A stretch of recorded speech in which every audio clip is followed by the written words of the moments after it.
nothing between you and John Bush.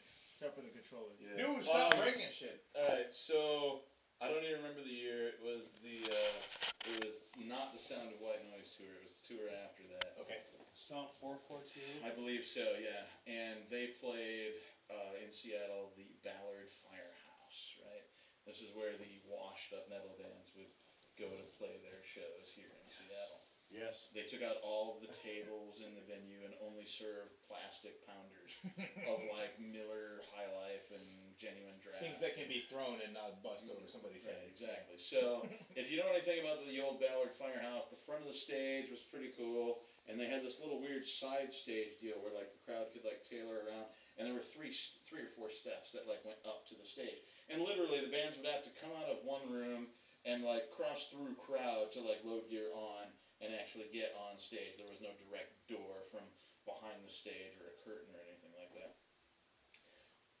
I love Anthrax, and I have since spreading the disease, right? You know what I mean? So the early Joey days, right? And I make sure, I'm there with Haji, Jeremy's girlfriend at the time, Julie, and myself, right? We all get tickets and we go, and I mosey my way to like where this first stair of that like onto the side stage is directly in front of me. I'm standing directly side stage of the entire band for the entire show, right? Mm-hmm. And I am singing along, chanting along. I know all the words to all their songs, you know. And at some point, there's like a big long solo that comes up, right? And John Bush turns around and he looks directly at me, you know, and he's like, "You?" And I'm like, "Me?" And he's like, "Yeah, you," right? And I'm like, "Me? Me? Yeah, me." He throws the fucking microphone down, fucking starts booking across the stage, Superman, off the side of the fucking stage, tackles my ass into the people who were, there was like 4 or 5 rows of people behind me, right? Just like, hands first, onto the shoulders, pushes me over into the crowd behind me.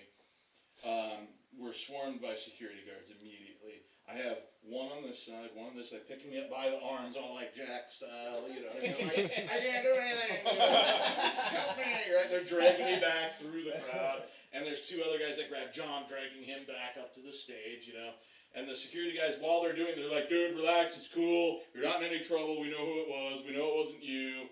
You know, all this kind of stuff. Because I'm like trying to give him a fight, you know what I mean? I'm like, "Motherfuckers, I don't care how big you are." Because, you know, we'd been drinking before the show because we're budget-conscious drinkers. Yeah, of course. You know, we bought some alcohol before the show, you know, and got fucked up so we didn't have to pay $7 for our beer or whatever the hell it was. So it turns out that what happened is, and this is before the smoking ban, somebody apparently had flicked like the last end of their cigarette up on stage, and it hit John Bush in the back of the fucking neck and burned his neck a little bit. And so while I thought I was being a good fan and chanting along, and he turned around and was like, "You?" And I'm like, he noticed me singing all of the lyrics and stuff. I'm like, "Me? Yes, me." And I thought he was going to invite me on stage to like sing along for like, because it was a big long solo, and there would have been plenty of time for me to get on stage and like pipe in for the next verse, right? You know what I mean? So I'm like, "Me, yes, me." No, it turns out somebody burned his ass, and he was like, "You?" And I'm like, "Me, like, yeah, fuck you." The Superman died, that's you. So, I did get to meet them all later on. He apologized. Everything was fine. And I emailed them the next time they came through town. I'm like, "Dude, you got to book me as an opening act." And of course, they never responded. But that can hope, right? Gotta try, man. Gotta try. That's kind of funny shit, dude. It's pretty funny.